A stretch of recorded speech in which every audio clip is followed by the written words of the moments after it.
하버드 대학교 수업 시간에 한국의 화장품 편집숍 이야기를 듣고 피식 웃은 적 있으세요? 전 진짜 그랬습니다. 근데 그때까지만 해도 몰랐어요. 제 인생에서 한국이라는 나라가 이렇게 깊숙이 들어올 줄은요. 안녕하세요. 저는 에밀리라고 합니다. 올해 29, 미국 매사추세츠주 케임브리지에 있는 하버드 대학교 경영대학원, 그러니까 HBS MBA 2학년에 재학 중이에요. 시카고 근교에서 자랐고 부모님은 평범한 중산층 직장인입니다.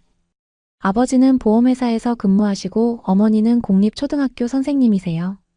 외동딸인 저는 항상 안정적인 커리어를 꿈꾸며 자라왔습니다. 학부 때는 뉴욕에서 금융학을 전공했고 졸업 후에는 글로벌 컨설팅 회사에서 일했어요. 뭔가 꽉 짜인 인생 같죠?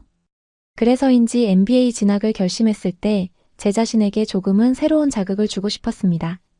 전 세계에서 모인 사람들과 새로운 시각으로 비즈니스를 다시 바라보고 싶었죠. 그런데 말이에요. 한국 얘기가 나올 줄은 정말 몰랐어요. 그것도 무슨 삼성이나 현대도 아니고 CJ 올리브영이라니요? 그날 수업은 혁신을 이끈 글로벌 유통 사례라는 주제였어요. 교재가 배부되고 교수님이 이렇게 말씀하셨어요. 오늘은 한국의 CJ 올리브영 사례를 다룹니다. K-뷰티의 유통 혁신을 통해 어떻게 글로벌 전략을 전개했는지 살펴볼 겁니다. 정말 무심코 내뱉었어요. 교수님, 케이팝이나 불고기, 김치는 알겠어요. 근데 화장품 가게가요? 하버드 MBA 교재까지요? 좀 과하지 않나요? 잠깐 여러분 그거 아세요? 여러분의 구독, 좋아요, 알림 설정은 저에게 가장 큰 힘이 됩니다. 클릭 한 번으로 제게 큰 힘을 주시길 바라요. 교수님은 눈을 가늘게 뜨시며 저를 쳐다보셨고 좋은 시각입니다. 오늘 수업을 끝까지 듣고 나면 생각이 달라질 수도 있겠네요. 라고 답하셨어요. 그 순간 제 말이 조금 경솔했나 싶기도 했지만 솔직히 말하면 속으로는 여전히 의문이 가득했어요. 수업이 시작되면서 교재 속 내용이 펼쳐졌습니다.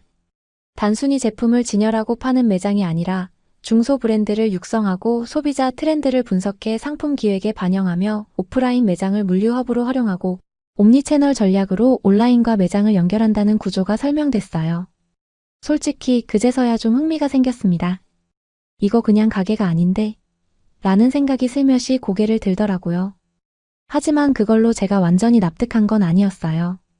좋아, 시스템은 그럴듯한데 제품은 얼마나 대단하길래 이 난리야? 라는 생각이 머릿속을 맴돌았습니다. 그런데 그날 밤 룸메이트 클로이가 제 반응을 보고 웃더니 그러더라고요. 야, 너 진짜로 한국 화장품 안 써봤어?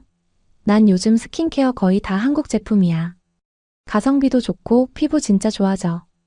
그러면서 자기가 쓰는 제품 몇 개를 꺼내줬어요. 제가 워낙 민감성 피부라 화장품은 조심스럽게 쓰는 편인데 클로이가 추천한 수분크림 하나를 손등에 발라봤죠. 그런데 느낌이 이상하게 좋았어요. 끈적이지도 않고 향도 자극적이지 않았어요. 그날 밤 얼굴에 살짝만 바르고 잤는데 다음날 아침 거울을 보다가 깜짝 놀랐습니다. 뭐야 이거 진짜 뭐지? 피부가 확실히 덜 푸석하고 붉은기도 가라앉아 있었어요. 물론 단 하루에 모든 게 바뀌진 않지만 확실히 뭔가 있었어요. 그래서 그 주 주말 저는 클로이에게 졸라서 보스턴 한인타운에 있는 K-뷰티 스토어에 따라갔습니다. 거기서 저는 본격적으로 K-뷰티라는 걸 마주하게 됐어요. 한글이 가득한 제품들, 종류별로 정리된 테스트 제품, 무엇보다 직원들이 제가 고민하는 피부 상태를 영어로도 친절하게 설명해주는 모습까지. 진짜 약간 문화 충격이었어요. 우리나라 뷰티숍에서는 이런 대접 받아본 적 없었거든요. 전부 이건 어떠세요?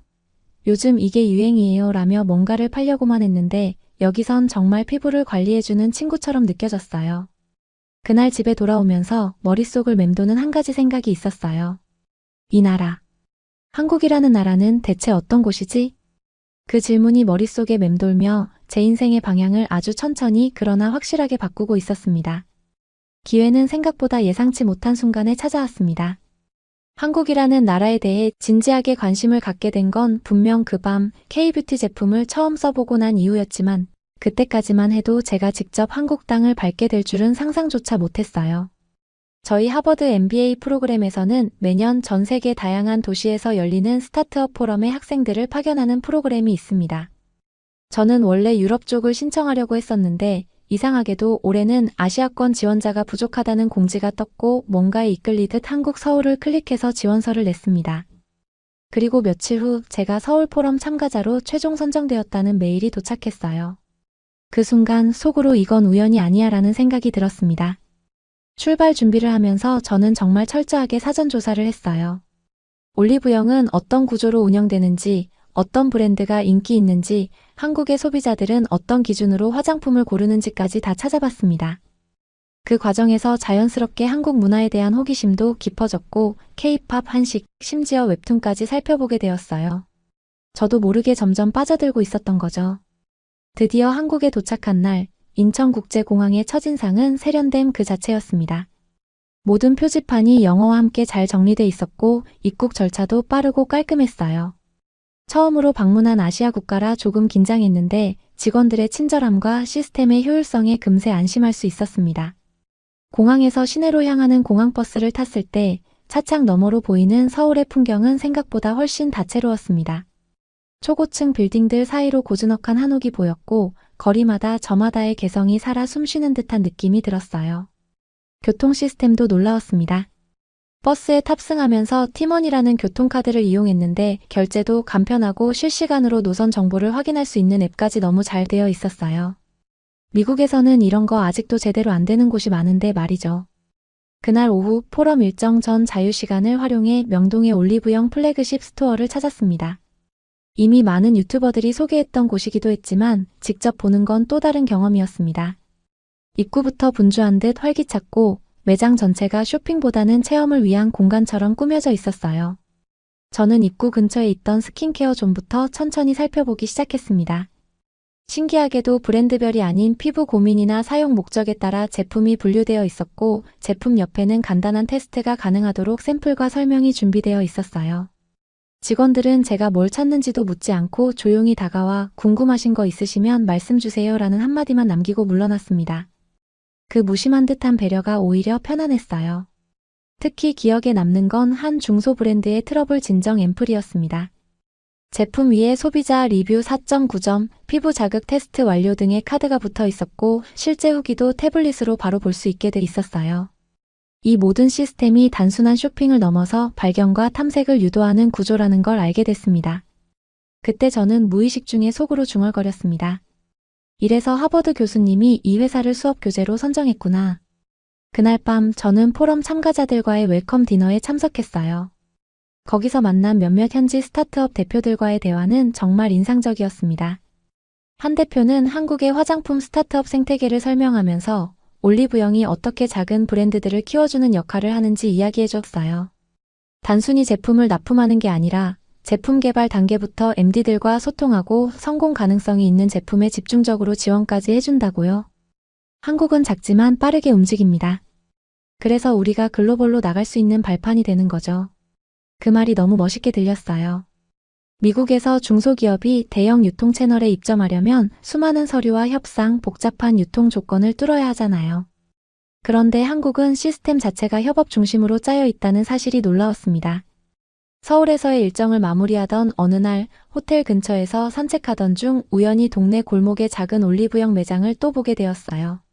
저는 그냥 스치듯 들어갔고 습관처럼 몇 가지 제품을 테스트해보다가 또 한 번 놀랐습니다. 바로 전날 명동에서 본 제품과 다른 신제품이 진열되어 있었고 해당 지역 소비자 특성에 맞는 큐레이션이 되어 있었어요. 그 순간 저는 깨달았습니다.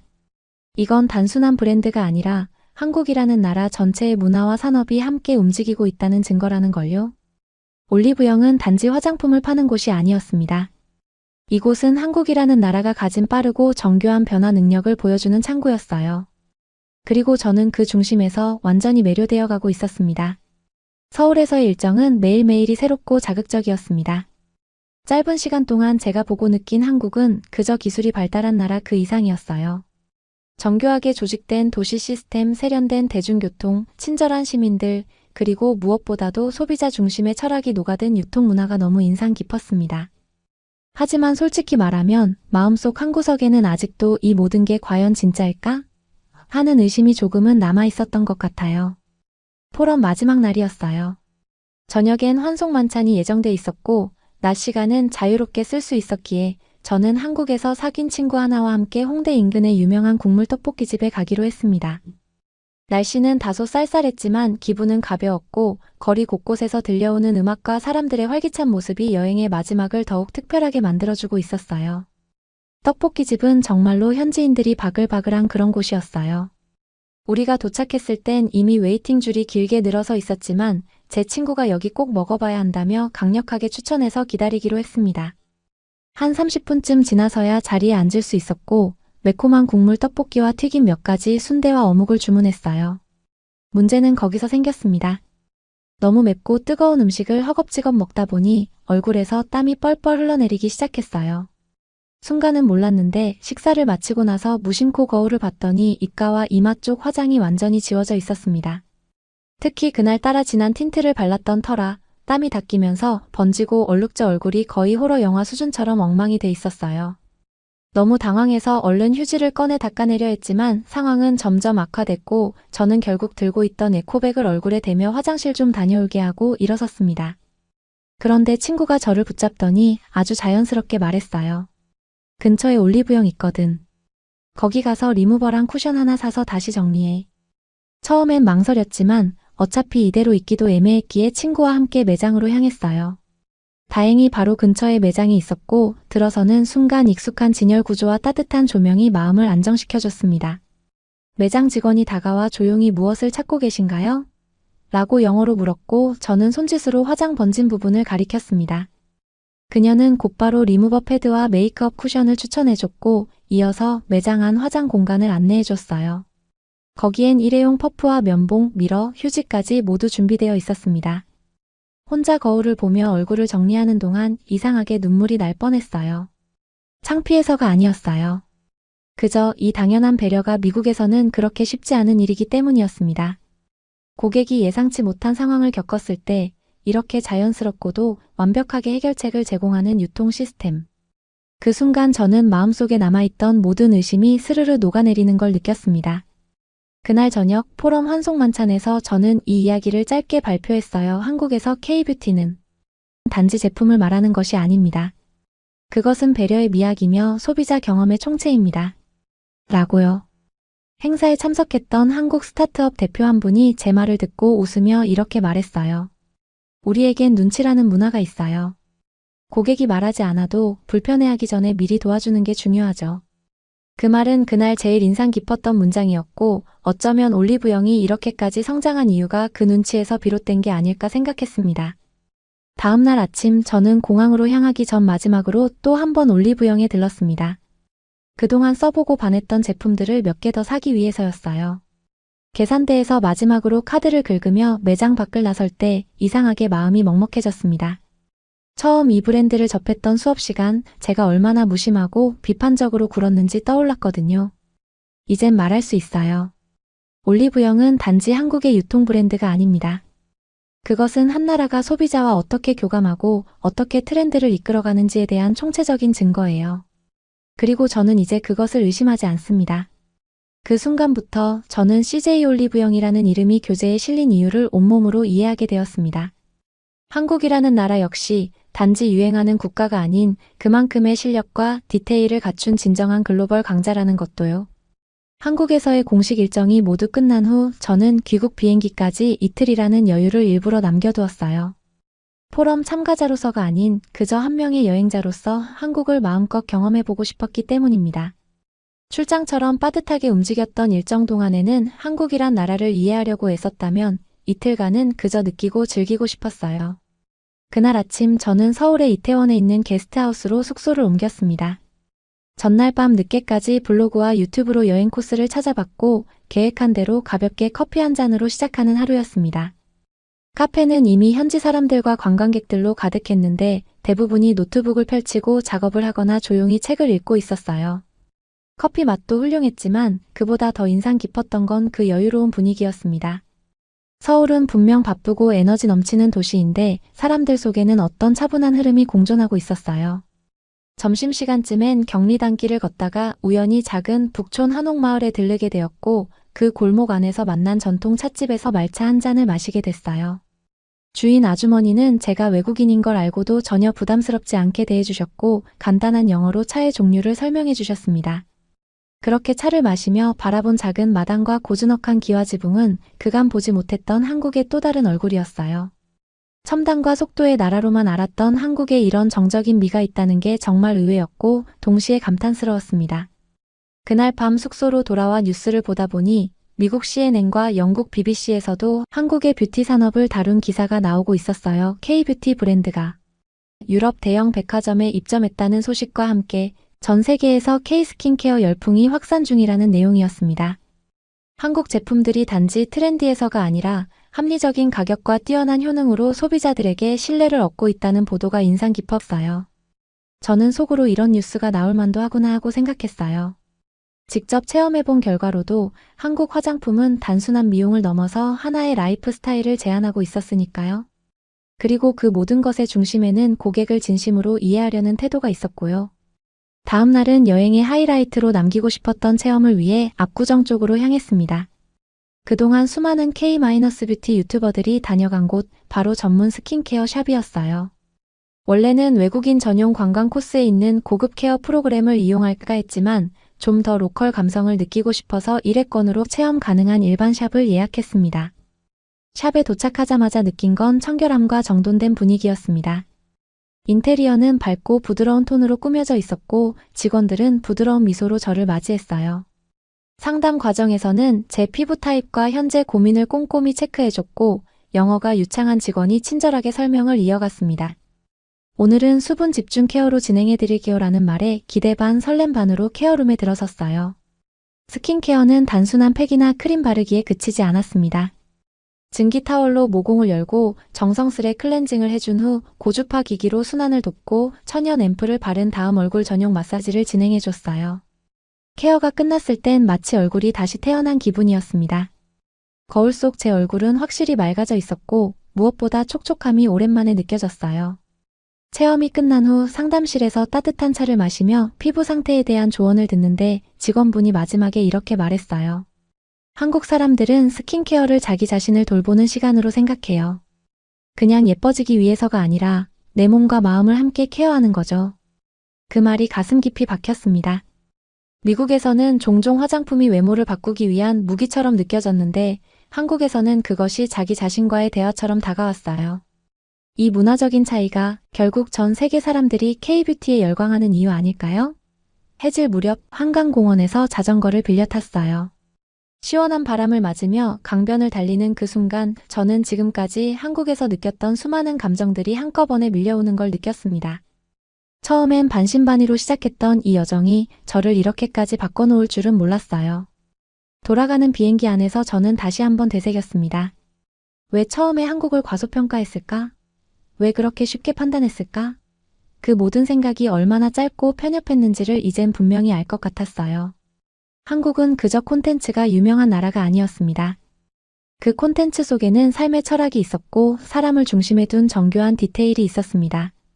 그리고 이제 저는 그 철학과 디테일에 감동받은 또 한 명의 외국인이 되었습니다. 미국으로 돌아온 첫 주는 제법 낯설었습니다. 익숙했던 집, 캠퍼스, 친구들과의 대화도 어딘가 이전 같지 않았어요. 몸은 분명 보스턴에 있지만 마음은 아직 서울 어딘가를 떠돌고 있는 기분이었습니다. 수업 시간에 집중하려고 해도 문득문득 올리브영 매장에서 만났던 직원의 미소, 한강변을 따라 달렸던 저녁 공기의 냄새, 그리고 스킨케어 샵의 조용한 음악까지 자꾸만 떠올랐습니다. 평소 같았으면 지나쳤을 캠퍼스 앞 K-푸드 트럭에서 김치볶음밥을 주문해 먹었고 주말마다 한인마트에 가서 한국 라면과 마스크팩을 구입하기 시작했어요. 그동안 한국 화장품은 그냥 한번 써봤던 정도였지만 이제는 성분과 사용 순서를 꼼꼼히 따져가며 루틴을 짜는 일이 하루의 시작이자 마무리가 되었습니다. 친구들은 제 화장대에 점점 늘어나는 한국어 제품 라벨을 보며 웃었고 저는 그런 반응에 웃으며 이렇게 말하곤 했어요. 한번 써보면 알게 될걸? 수업 프로젝트를 위한 사례 분석 주제를 고를 때도 망설임 없이 CJ 올리브영을 선택했습니다. 하버드에서의 첫 수업 시간, 제가 반신반의하며 교수님께 질문을 던졌던 바로 그 브랜드였죠. 이제는 제 발표 속에서 한국의 뷰티 생태계를 이끄는 혁신 플랫폼으로 그려지고 있었습니다. 당시 교수님은 제 발표가 끝난 후 당신이 가장 큰 전환을 이뤘군요라고 말해주셨어요. 순간 왠지 모르게 뿌듯했고 그 말이 오래도록 가슴에 남았습니다. 점점 한국 문화에 더 깊이 빠져들면서 저는 한국어도 배우기 시작했어요. 처음엔 단어 몇 개 외우는 수준이었지만 이제는 간단한 회화 정도는 가능해졌고 K-드라마를 자막 없이 보려고 도전 중입니다. 취미처럼 시작했던 한국어 공부는 어느새 제 일상에 자연스럽게 녹아들었고 언젠가는 한국에서 일하거나 살아보는 것도 진지하게 고민하게 되었어요. 친구들은 요즘 저를 K-에밀리라고 부르며 장난을 쳤고 저는 그 말이 싫지 않았습니다. 오히려 그런 별명이 한국에서 보낸 시간이 제 삶에 얼마나 깊게 자리 잡았는지를 증명해주는 것 같았어요. 그리고 저는 이제 확신할 수 있었습니다. 한국은 단순히 화장품이 잘 팔리는 나라가 아닙니다. 사람과 사람 사이의 배려, 변화에 대한 민감한 감각, 그리고 일상의 사소한 부분까지 정성스럽게 가꾸는 문화가 이 나라를 특별하게 만들고 있었어요. 올리브영은 그런 한국의 정신이 깃든 공간이었고 저는 그 속에서 단순한 소비자가 아닌 경험자로서의 시간을 보냈습니다. 한국을 떠날 때 느꼈던 그 아쉬움은 단순한 여행 끝의 허전함이 아니었어요. 더 알고 싶고 더 가까워지고 싶다는 마음의 시작이었어요. 그리고 그 마음은 지금까지도 제 안에서 자라나고 있습니다. 어쩌면 언젠가는 저는 다시 한국에 가 있을지도 몰라요. 이번엔 더 길게, 더 깊게, 더 나답게. 그때가 온다면 저는 분명 예전과는 전혀 다른 시선으로 한국을 바라보게 될 겁니다. 왜냐고요? 이젠 제가 한국을 진심으로 좋아하게 되었으니까요. 오늘의 이야기는 여기까지입니다. 오늘의 사연이 마음에 드셨다면 구독, 좋아요 부탁드리겠습니다. 소중한 시간, 긴 이야기 끝까지 들어주셔서 진심으로 감사합니다. 앞으로도 더 좋은 사연으로 여러분을 찾아오겠습니다. 시청해주셔서 감사합니다.